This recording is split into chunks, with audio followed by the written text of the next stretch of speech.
दोस्तों, आज हम बात करेंगे सती प्रथा के बारे में। ये एक ऐसी प्रथा थी जिसमें पति की मृत्यु के बाद पत्नी को भी उसी चिता पर जिंदा जला दिया जाता था। ये प्रथा कुछ हिंदू समुदायों में सदियों से चली आ रही थी। इस वीडियो में हम जानेंगे कि ये प्रथा कैसे शुरू हुई, इसके पीछे क्या मान्यताएं थीं और आखिरकार इसे कैसे खत्म किया गया। सती शब्द संस्कृत के सत शब्द से बना है, जिसका अर्थ होता है सत्य या पवित्र। हिंदू धर्म में सती देवी भगवान शिवा की पत्नी थीं, जिन्होंने अपने पिता द्वारा किए गए अपमान के बाद खुद को अग्नि को समर्पित कर दिया था। दुख की बात है कि यही आत्मदाह की प्रथा प्राचीन और मध्यकालीन भारत में अनगिनत महिलाओं के जीवन से जुड़ गई। सती प्रथा भारत के कुछ खास समुदायों और क्षेत्रों में ज्यादा प्रचलित थी, पूरे हिंदू समाज में नहीं। इसके पीछे कई कारण थे, जैसे धार्मिक मान्यताएं, सामाजिक ढांचा और आर्थिक स्थिति। सती प्रथा का इतिहास बहुत पुराना है। इसके बारे में हमें प्राचीन हिंदू ग्रंथों और ऐतिहासिक दस्तावेजों में भी जानकारी मिलती है।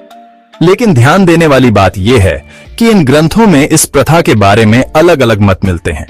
कुछ जगहों पर सती प्रथा को पत्नी के अटूट प्रेम और समर्पण का प्रतीक बताया गया है, तो कुछ जगहों पर इसे एक क्रूर और अमानवीय प्रथा कहा गया है। महाभारत जैसे महान ग्रंथ में भी हमें पांडु की दूसरी पत्नी माद्री के बारे में बताया गया है, जिन्होंने पति की मृत्यु के बाद खुद को चिता पर समर्पित कर दिया था। लेकिन महाभारत में ही हमें सती प्रथा के विरोध में भी उदाहरण मिलते हैं। जब पांडु की पहली पत्नी कुंती के पुत्रों ने अपनी मां के साथ सती होने की इच्छा जताई, तो कुंती ने उन्हें ऐसा करने से मना कर दिया। उन्होंने अपने पुत्रों से कहा कि उनका धर्म है अपने राज्य और प्रजा की सेवा करना। इससे पता चलता है कि महाभारत जैसे ग्रंथ में भी सती प्रथा को लेकर अलग अलग मत थे। सदियों से सामाजिक और धार्मिक मान्यताओं ने मिलकर सती प्रथा को सही ठहराने और उसे बढ़ावा देने का काम किया।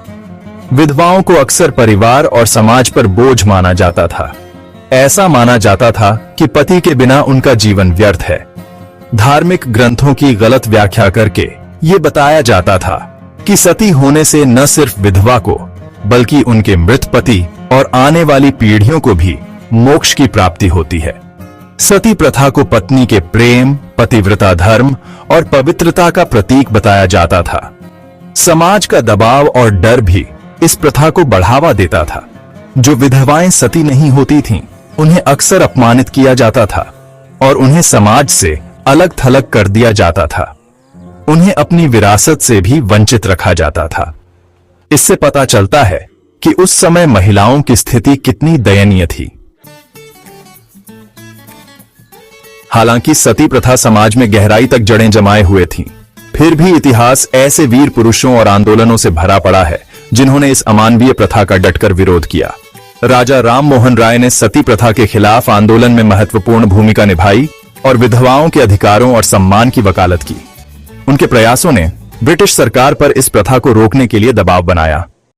सालों तक चले सामाजिक सुधार और वकालत के कारण आखिरकार ब्रिटिश भारत में सती प्रथा को गैरकानूनी घोषित कर दिया गया। 1829 में भारत के तत्कालीन governor general Lord William Bentinck ने एक कानून बनाया, जिसमें सती प्रथा को अपराध घोषित कर दिया गया।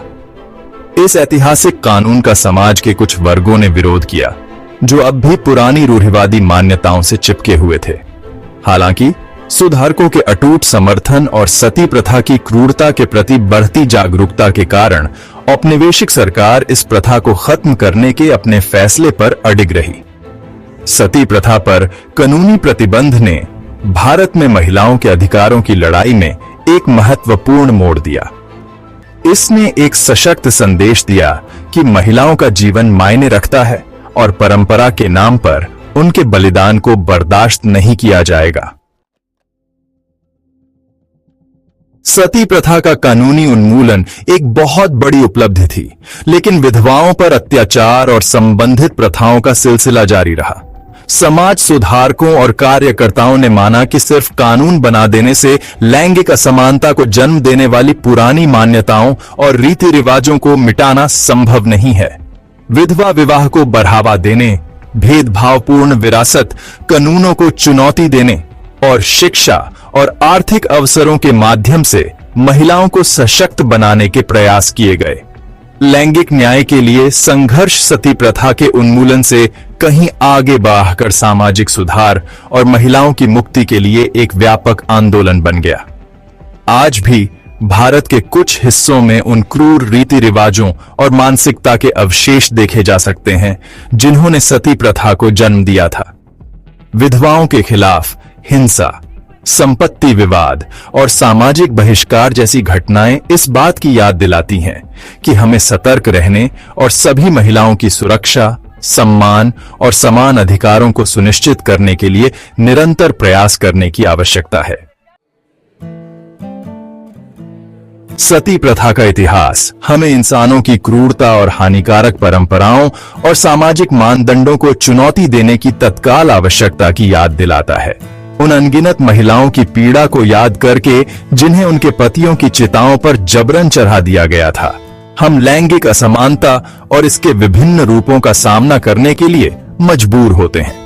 सती प्रथा के खिलाफ लड़ाई हमें व्यक्तिगत साहस की शक्ति, सामाजिक सुधार के महत्व और कानून की परिवर्तनकारी क्षमता के बारे में बताती है।